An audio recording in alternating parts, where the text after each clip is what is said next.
What You Should Know About Your Brain by Judy Willis. Although the brain is an amazing organ, it's not equipped to process the billions of bits of information that bombard it every second. Filters in your brain protect it from becoming overloaded. These filters control the information flow so that only approximately 2,000 bits of information per second enter the brain. The thinking brain and the reactive brain. Once sensory information enters the brain, it's routed to one of two areas. One, the prefrontal cortex, what we might call the thinking brain, which can consciously process and reflect on information.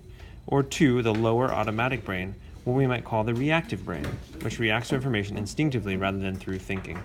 The prefrontal cortex is actually only 17% of our brain. The rest makes up the reactive brain.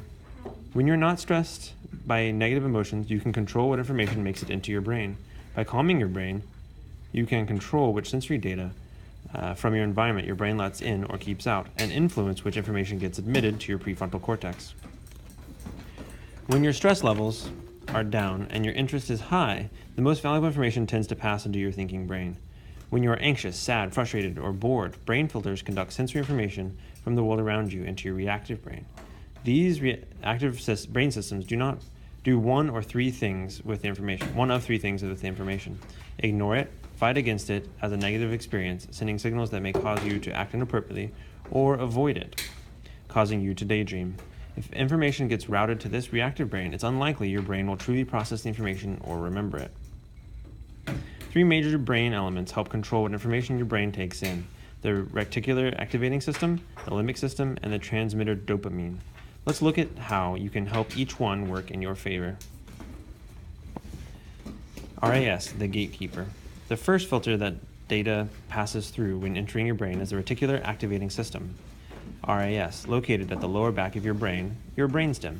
The RAS receives input from sensory nerves that come from nerve endings in your eyes, ears, mouth, face, skin, muscles, and internal organs, and meet at the top of your spinal cord.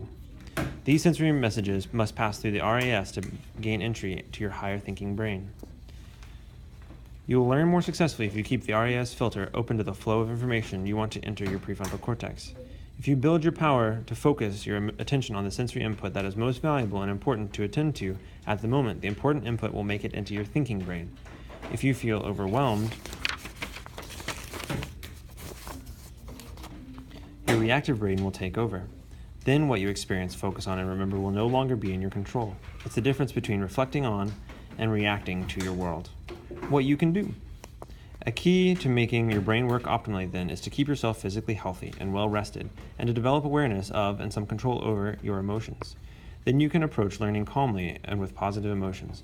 Practice focusing and observing yourself, for example, by taking a short break from work to check in with your emotions. Just take a few minutes to think about what you're feeling.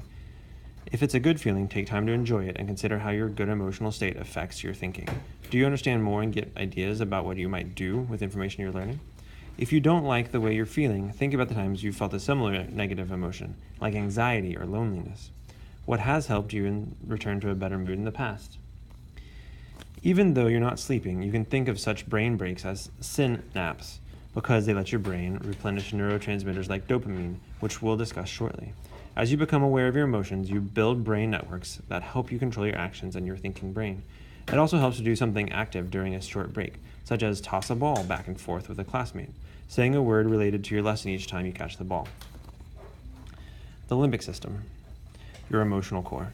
After the information coming in through your senses gets through the RAS, it travels to the sensory intake centers of your brain.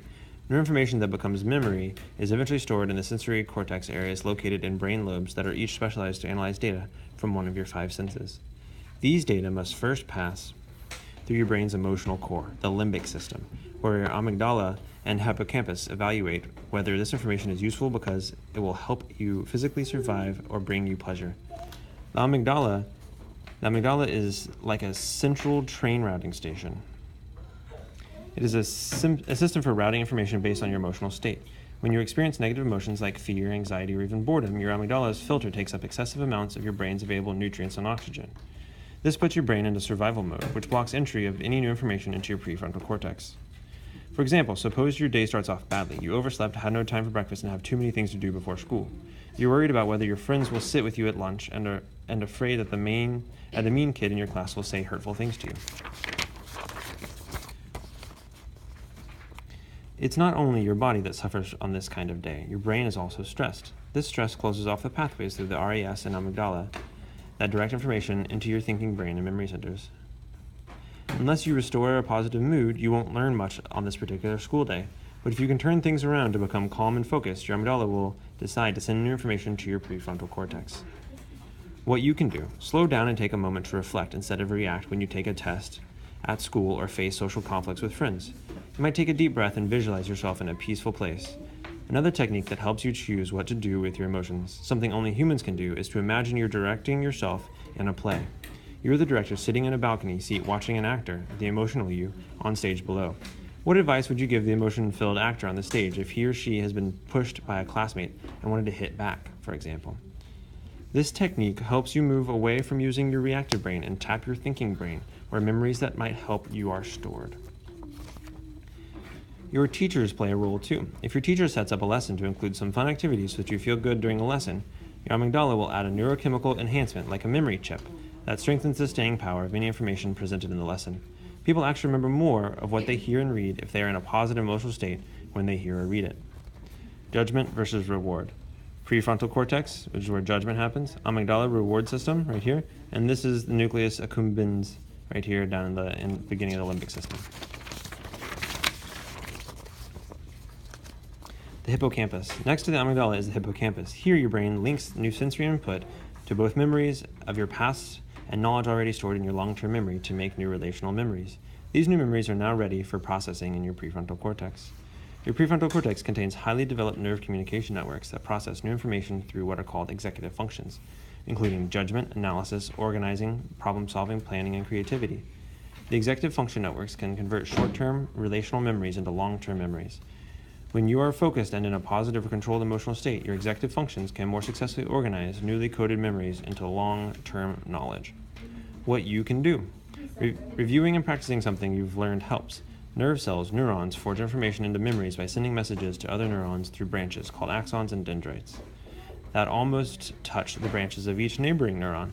It takes lots of connections between neurons to relate each neuron's tiny bit of information to that of other neurons so that all the bits add up to a complete memory. When you review or practice something you've learned, dendrites actually grow between nerve cells and the network that holds that memory. Each time you review that knowledge, this mental manipulation increases activity along the connections between nerve cells. Repeated stimulation, for example, studying the times tables many times, makes the network stronger, just like muscles become stronger when you exercise them. And that makes the memory stay in your brain. Practice makes permanent.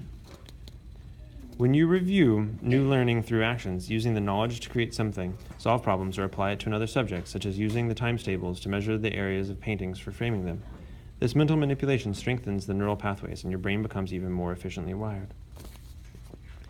Dopamine. Feeling good helps you learn. Dopamine is one of the brain's most important neurotransmitters. Messages connected to new information travel from neuron to neuron as tiny electrical currents. Like electricity, these messages need wiring to carry them, but there are gaps called synapses between the branches that connect nerve cells, and there's no wiring at these gaps. Chemical neurotransmitters like dopamine carry electrical messages across the gap from one neuron to another. This transmission is crucial to your brain's capacity to process new information.